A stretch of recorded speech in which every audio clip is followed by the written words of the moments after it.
Ladies and gentlemen, please give a thunderous applause for your next speaker, Mr. Jason Hurdich.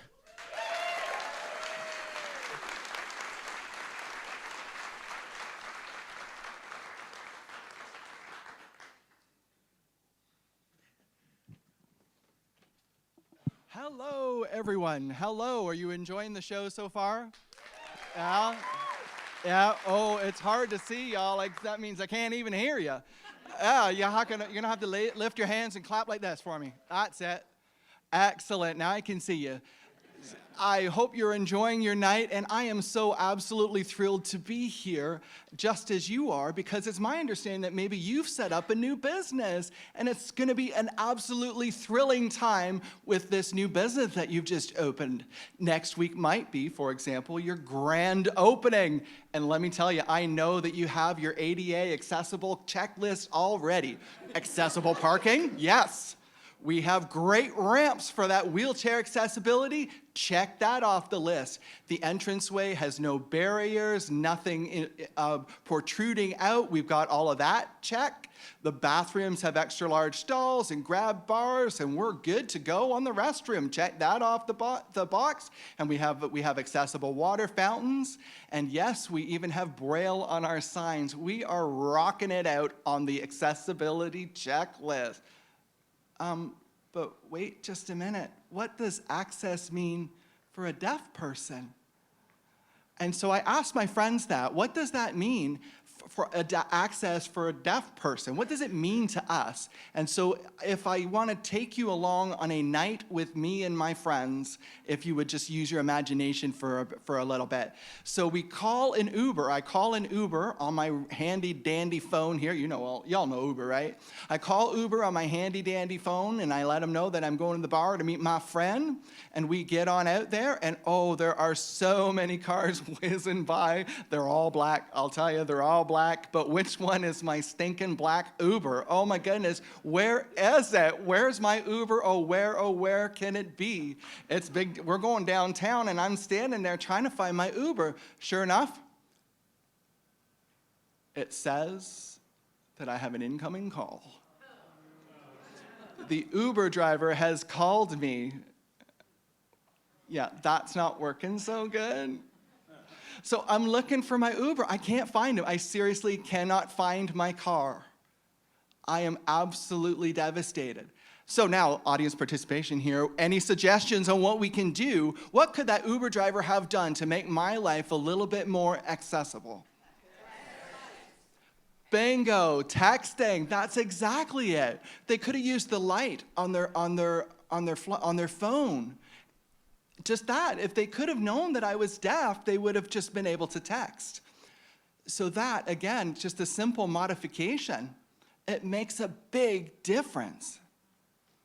So ultimately, I find my Uber driver after hours of angst, and I arrive at the bar to meet my friend, and sure enough, we get in, and we're happy to be seated at a booth. We haven't seen each other for a long time. My friend reminds me that, sure enough, it's the Clemson and Gamecocks' big final football game of the year, and we might be able to get the last quarter. We are absolutely thrilled because we're in a sports bar.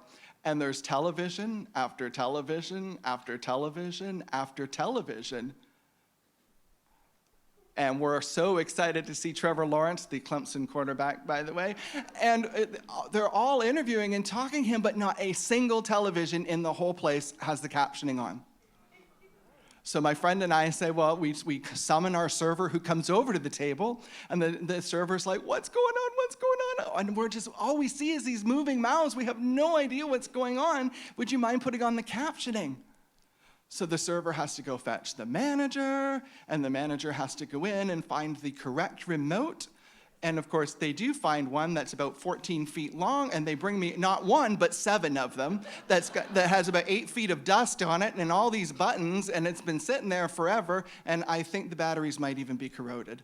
But everything is all digital, so I don't know how to even do this. They hand me the remote, but I can't figure it out, and I have to put on my own captioning and figure out which remote goes on to which television. And Trevor Lawrence, I have no idea what's going on. Oh my goodness, what am I gonna do? What am I gonna do? But yes, So after a very long time, let me ask you this. Any suggestions on what we might do to resolve this situation?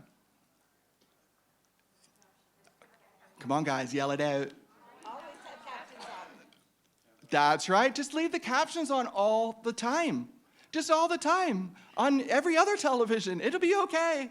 Really, really, it's just those subtle modifications that make my life much better.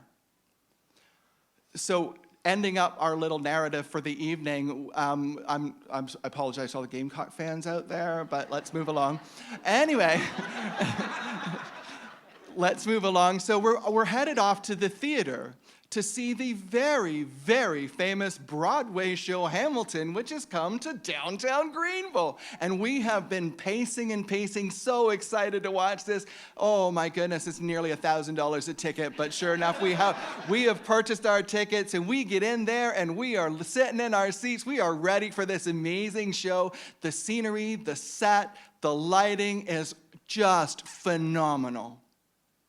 And the actors start, as the curtains part, they all come on, they're singing, doing something, and we're like, this is so exciting, but where's the interpreter? Ooh.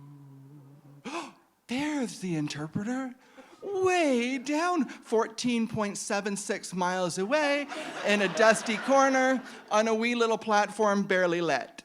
Well, but the stage is over there, and the interpreter's over there. What am I supposed to do? Oh, it's like ping pong. I got it. So I can't see what's going on the stage and know what they're saying without understanding what they're saying, but not seeing on the stage, and I have a migraine.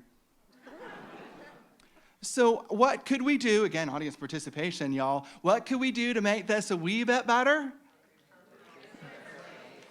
Yeah, put the interpreter on the stage. You guys are rock stars, let me just tell you. Again, those simple modifications make a big difference in my life. Just moving the interpreter on the stage. And so just as an example, those three things, just one night in my life, an Uber driver, texting. And so tell your Uber driver not to call you, just to text everyone. If you adopt that behavior, then they'll get it. Likewise, using a light. Or, for example, you go into your favorite restaurant or bar, and they've got the television on with no captioning. Ask them to turn it on. You may not need it, but the next guy behind you in line might. Or move the interpreter, and guess what? All of those things, those simple modifications, cost not a nickel. It costs nothing.